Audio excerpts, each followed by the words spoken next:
Good evening, friends. Today we will start with the graphical representation of data. See, in the previous class I have discussed about the data is represented in the tabular form. Okay, आप लोग देखा था table के form में बना के दिख रहा था. देखो, इस सेशन में हम लोग जनरली पढ़ेंगे कि ग्राफिकल रिप्रेजेंटेशन ऑफ डाटा के बारे में, कि ग्राफिकल रिप्रेजेंटेशन क्यों करते हैं. सबसे पहले बात आती है कि मैं कोई डाटा दिया हुआ है, कोई इन्फॉर्मेशन दिया हुआ है, किसी डाटा यानी कि किसी भी टॉपिक का इन्फॉर्मेशन दिया था, किसी भी मतलब कि एक प्रॉपर इन्फॉर्मेशन था उसकी, यानी कि उसका डाटा था. उस डाटा को हम लोग टेबुलर फॉर्म में रिप्रेजेंटेशन कर दिए थे.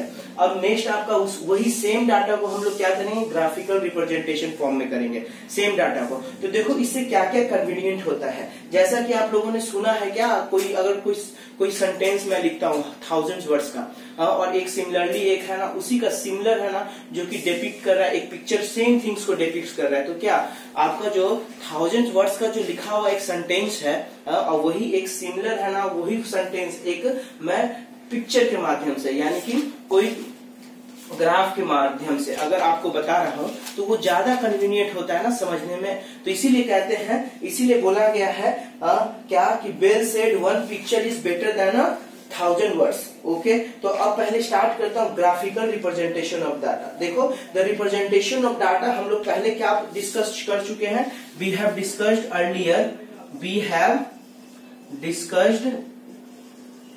अर्लियर हम लोग क्या डिस्कस कर चुके हैं, tabular form of data. We have discussed earlier that is tabular form of data हम लोग कर चुके हैं. अब इस सेक्शन में हम लोग क्या करने वाले हैं, इस सेक्शन में हम लोग पढ़ने वाले हैं that is representation of data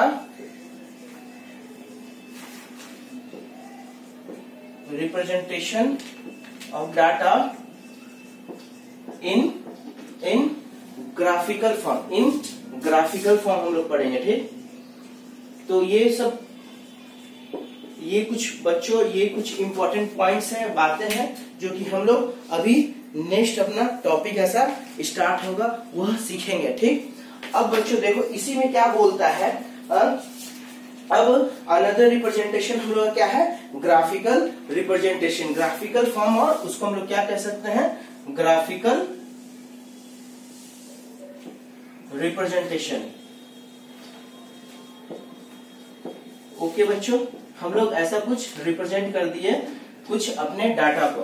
तो बच्चों क्या है, क्या एक अच्छा कहा गया है, कहावत एक तरह से क्या है, प्रोवर्ब अगर देख लो कि वेल सेड मतलब earlier it is said that, और well said that a picture is better than, well said that a picture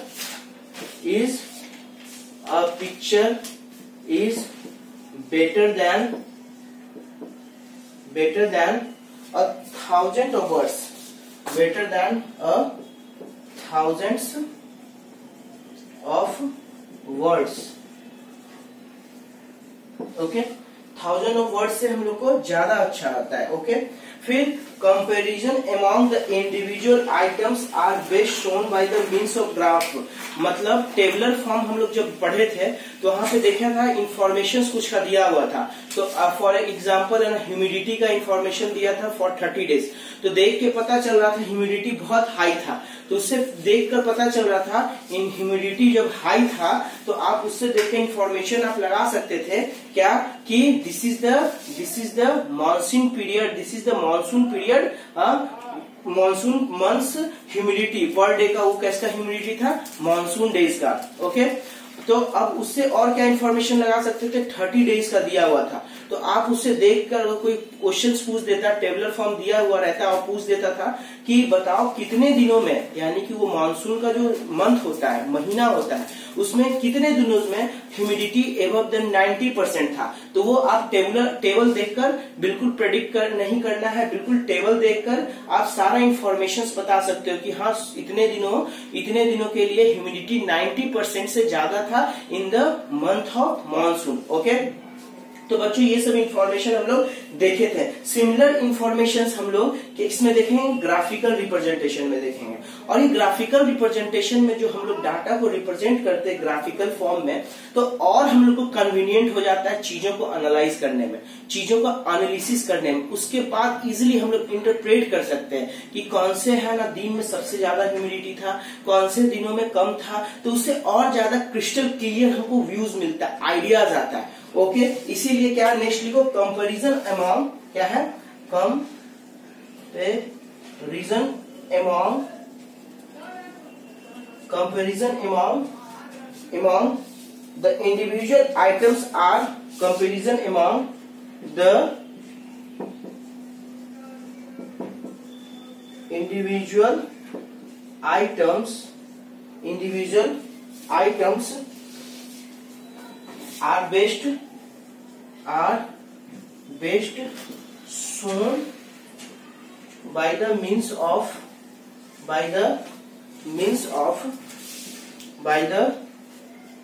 of graphical representation of data, by the means of graphical representation of data।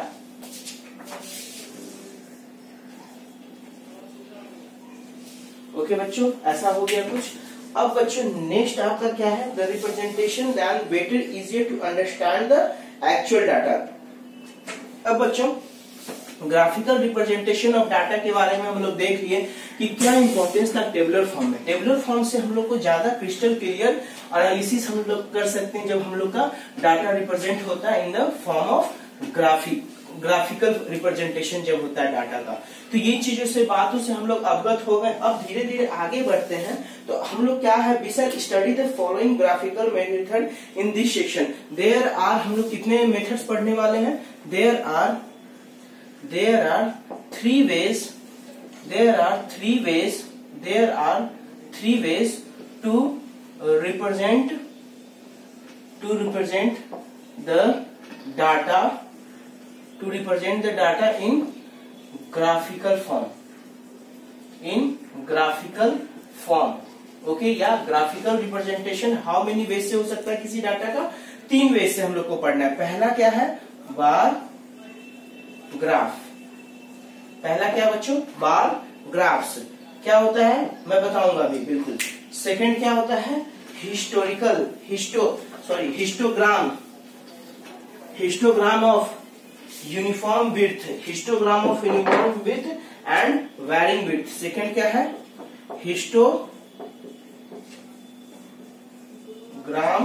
Histograms of uniform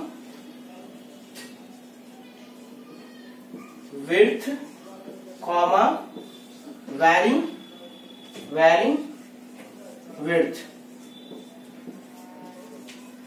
okay, ये हो गया बच्चों। Third आपका क्या हो गया,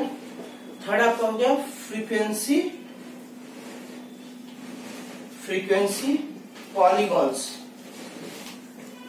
ये बच्चों थर्ड हो गया। तो सबसे पहले हम लोग बच्चों किससे स्टार्ट करेंगे, 1 बाय 1 ये तीनों मेथड को देखेंगे, कैसे हम लोग का डाटा कोई ग्राफिकली रिप्रेजेंट करते हैं, हम लोग किसी डाटा को कैसे ग्राफिकली रिप्रेजेंट करते हैं। ठीक, हाँ, तो वही बच्चों अब हम लोग देखेंगे कि कैसे। तो पहला क्या है हम लोग का, क्या है, बार ग्राफ्स के बारे में पढ़ना है। किसके बारे में पढ़ना है, बार ग्राफ्स के बारे में। बच्चों ये सारा थ्योरी मैं एनसीईआरटी से फॉलो कर रहा हूँ। एनसीईआरटी आपका ऑथेंटिक बहुत होता है, उससे मैं फॉलो कर रहा हूँ। अच्छे क्वेश्चन फिर लेटर ऑन मैं फाउंडेशंस ऑफ आईआईटी जेईई के बुक से करवा दूंगा। ठीक, पहले क्या है कि ऐसे आईआईटी जेईई के बुक्स में स्टैटिस्टिक्स नहीं उतना इंपॉर्टेंस रोल प्ले करता है, केवल आपका मीन मीडियन, ये ग्राफ जो है उससे नहीं रोल प्ले करता है, मीन मोड मीडियन से कुछ क्वेश्चंस आते हैं। ओके, हम लोग देखेंगे आगे। ठीक, देखेंगे सबसे। तो अब बार ग्राफ के अंदर हम लोग क्या पढ़ रहे हैं, a bar graph is a pictorial. A bar graph लिखो, what does mean by the bar graphs, क्यों पढ़ते हैं। A bar graph is a pictorial representation of pictorial representation of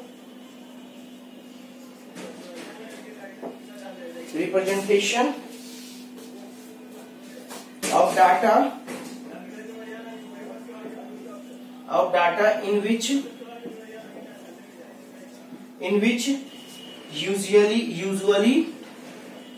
usually bars of uniform ये क्या होता है बच्चों, मैं बताऊंगा अभी, एक एग्जांपल लेके सारा चीज को बताऊंगा, ठीक। Uniform width are drawn with equal spacing between them,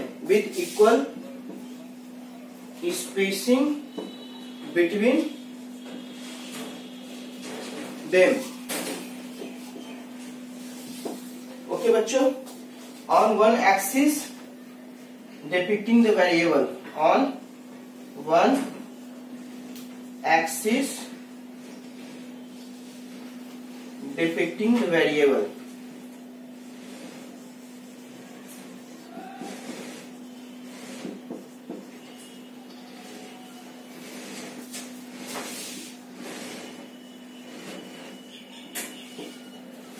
okay, फिर इसके बाद लिख लो the values of variable are shown on the other axis.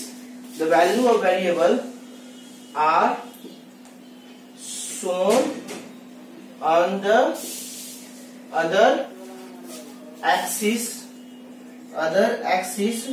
say the y-axis.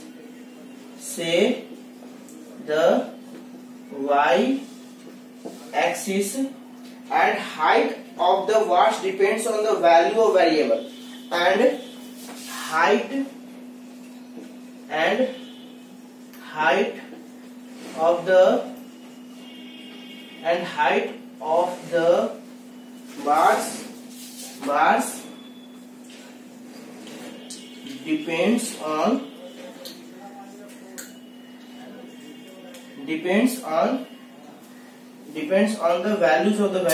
depends on the values of the variable.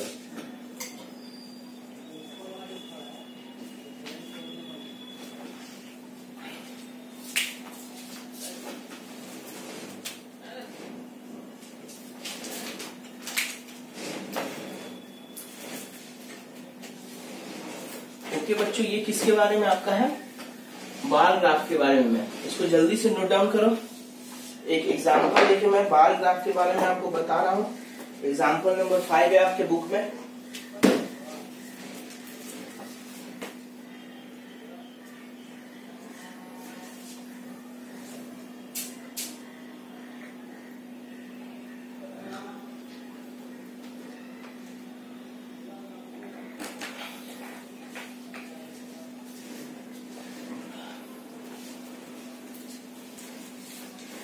Okay बच्चों, example number आपका 5 है।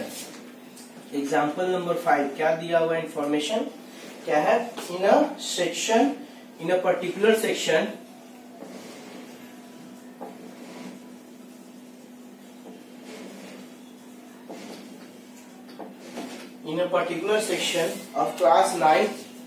of class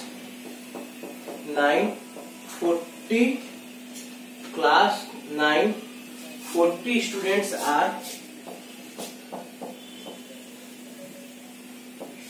students were asked about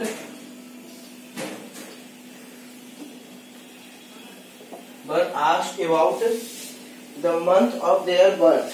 Asked about the months of their birth.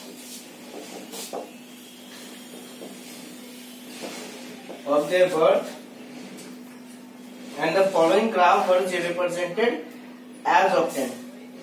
And The following graph were represented.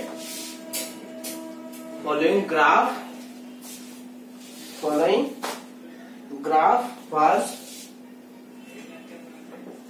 prepared for the data so obtained.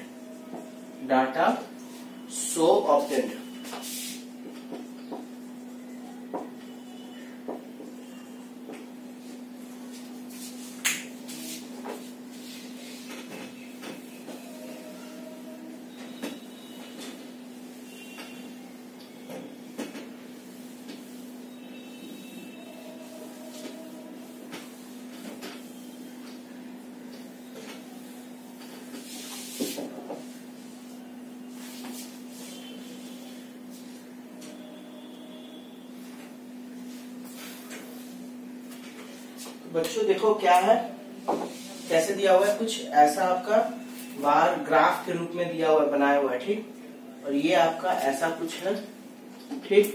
यहाँ पे आपका क्या है,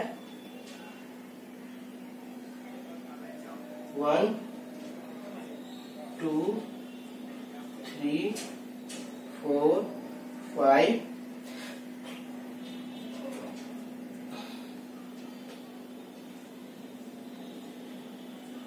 6 7, okay. तो ये क्या है, मंथ जनवरी का हाउ मच स्टूडेंट है जिनका birth, number of students how much है जनवरी में 3 है, तो ऐसा कुछ बनाया हुआ है।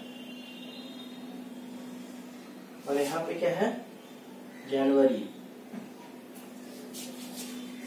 कैसे लिखा हुआ है, ऐसे जनवरी।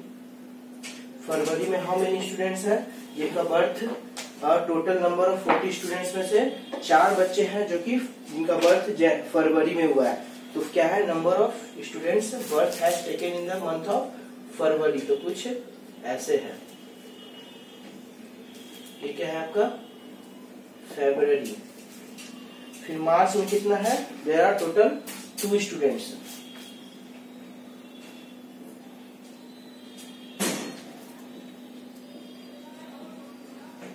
फिर मार्च के बाद अप्रैल में कितना है, अगेन देयर आर 2 स्टूडेंट्स। फिर उसके बाद मई में कितना है, there are total 5 students who has taken birth in the month of मई।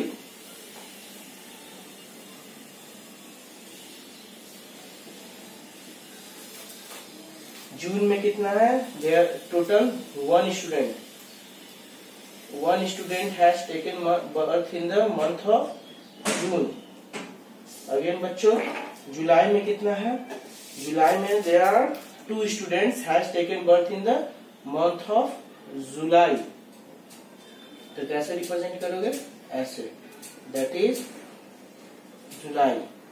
अगस्त में बच्चों कितना है, how many students have taken birth in the August, that is total 6 student has taken birth in the month of अगस्त। ये क्या आ गया, अगस्त।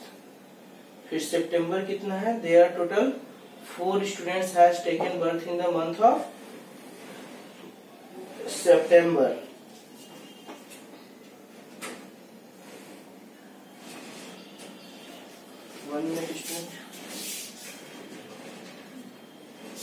There are total 3 students has taken birth in the month of September, यानी कि 3 students कहाँ पे है, यहाँ पे होगा बच्चों।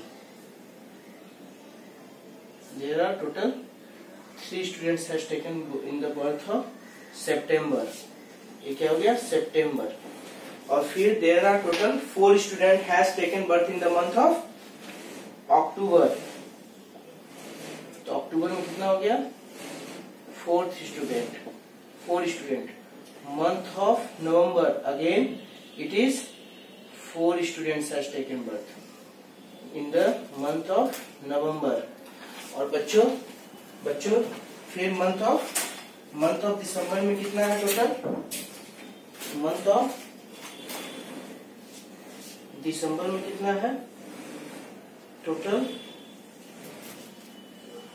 Again 4 students. देखो जनवरी में बिल्कुल देखो बच्चों ऐसा है ना, मेरा ये ग्राफ दिया हुआ है, ये ग्राफ दिया हुआ क्या है ग्राफ में कि कोई सेक्शन 9th के बच्चा है, 9th का क्लास है, कोई सेक्शन 9th का एक कोई क्लास का एक सेक्शन है, क्लास 9 का कोई भी एक सेक्शन है, उसमें 40 स्टूडेंट्स का इंफॉर्मेशन ये ग्राफ के थ्रू दिया हुआ है। और ये ग्राफ किसका है कि हाउ मेनी, ये जो 40 स्टूडेंट्स जो क्लास में है उनका जनवरी में कितने बच्चों का बर्थ है, मतलब कितने नंबर ऑफ स्टूडेंट्स का बर्थ डेट क्या है जनवरी में है, अगेन फरवरी में है, अगेन अब मार्च में है, अप टू ऐसे दिसंबर तक दिया हुआ। तो ये किसका इंफॉर्मेशन हो गया, 40 बच्चों का इंफॉर्मेशन है कि कितने बच्चे जनवरी में बर्थ लिए, कितने बच्चे फरवरी में लिए, मार्च में लिए, अप्रैल मई जून जुलाई अगस्त सितंबर अक्टूबर नवंबर टिल 12 मंथ्स का ऐसा कोई डिस्क्रिप्शन आपको दे दिया गया है ग्राफ के थ्रू।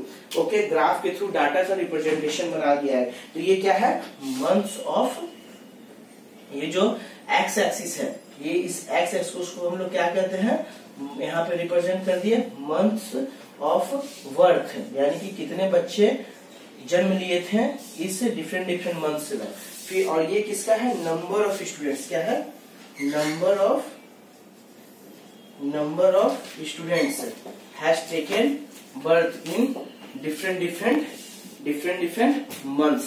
ओके, तो ये बच्चों ऐसे डिस्क्रिप्शन दिया हुआ है। देखो बच्चों पहला ये आपका ग्राफ बना दी हो 40 बच्चों का, इसमें देखो पहला क्वेश्चन क्या है, एग्जाम्पल 5 का फर्स्ट क्वेश्चन क्या था, देखो फर्स्ट क्वेश्चन क्या था, उसको देखो हम लोग है ना बिल्कुल ये आपका क्या है, बार ग्राफ है। इसको बार ग्राफ क्यों किए, देखो ये बार के रूप में है क्या, और बच्चों ये जो विड्थ है ना बार का हमेशा यूनिफॉर्म होता है, क्या होता है, हमेशा यूनिफॉर्म होता है। और देखो बार ग्राफ में क्या होता है कि जो स्पेसेस होता है ना ये वाला, there is a kind of any spaces are there in the bar graph. Okay, bar graph में क्या होता है, ये स्पेस होता है और ये ग्रुप्ड डाटा नहीं होता है। क्या होता है, ये ग्रुप्ड डाटा नहीं है। देखो ना कोई ग्रुप डाटा, ये जनवरी फरवरी मार्च अप्रैल, तो एक इंडिविजुअल डाटा हो गया। तो ये कैसा होता है, अनग्रुप्ड फ्रीक्वेंसी डिस्ट्रीब्यूशन। और है ना आपका हिस्टोग्राम कैसा होता है, ग्रुप्ड फ्रीक्वेंसी डिस्ट्रीब्यूशन। तो ये बार ग्राफ और हिस्टोग्राफ में मेन डिफरेंस है, ठीक। और हिस्टोग्राम आपका कैसा होता है, कंटिन्यूअस होता है, और बार ग्राफ कैसा होता है, कंटिन्यूअस नहीं होता है। बस आप एक पर्टिकुलर डिफिनिट विड्थ लेते हो। ऐसा नहीं कि विड्थ है ना आपका छोटा बड़ा हो सकता है, कोई नहीं, लेकिन आप स्टैंडर्ड लुकिंग के लिए, यानी कि एक प्रॉपर लोकेशन लुकिंग के लिए आप क्या करते हो, ये मंथ का जो विड्थ लेते हो बार का, वो हमेशा एक स्टैंडर्ड लेते हो। ये विड्थ लेते हो स्टैंडर्ड और बार का, और ये जो बार के बीच का जो सेपरेशन है ना वो भी एक स्टैंडर्ड हम लोग लेते हैं, ताकि हम लोग का कुछ ग्राफ यूनिफॉर्म टाइप का दिखे। क्या दिखे, यूनिफॉर्म टाइप का। अब देखो ये जो ग्राफ बना लिए हम लोग, इस ग्राफ से देखो बहुत चीज हम लोग बता सकते हैं। क्या है, देखो जैसे 5th क्वेश्चन में ही कुछ क्वेश्चन है 1 और 2, जैसे observe the bar graph given below, observe the bar